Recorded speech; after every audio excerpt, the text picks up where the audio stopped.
Roberto Durán and Sugar Ray Leonard fought for the first time in 1980, kicking off what would become an iconic rivalry in boxing.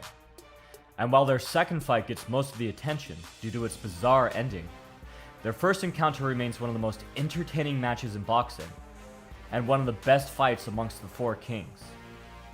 This is in no small part due to the drastic differences between the two fighters, in both style and personality. Durán was known as a brutal infighter.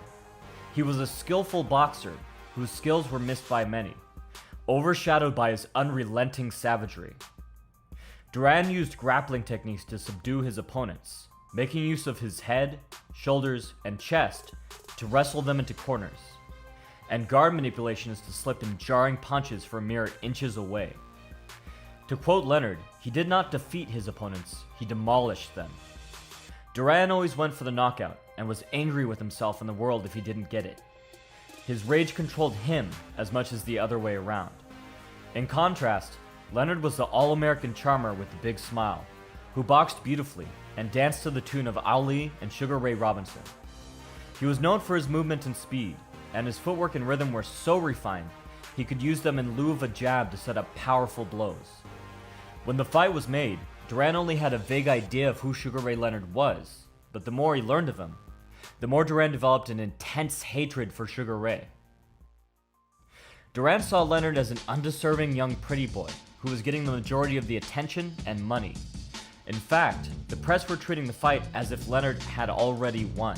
Although he was moving up in weight, Durán still enjoyed a record of 71 wins to 1 loss, with 56 knockouts.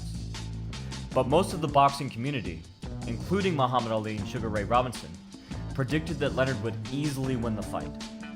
One of the few outliers was Cus D'Amato, who prophesied that if Durán has the will to apply his skills with determination and courage, he will neutralize Leonard's ability.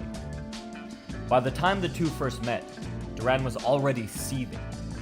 He made the decision to play to his reputation, to portray himself as savage, crass, and uncivilized as possible.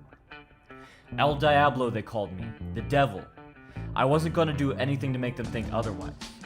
Good versus evil, and I was the bad guy. But they could write what they liked about me. I couldn't read English anyways. Durán now embellished on this role, shoving food into his mouth like a starving animal, jabbing Leonard hard during the press photos, and throwing foul insult after foul insult. The final straw occurred at the weigh-in, when Durán told Leonard's wife that after he was done screwing Leonard, he was gonna screw her too.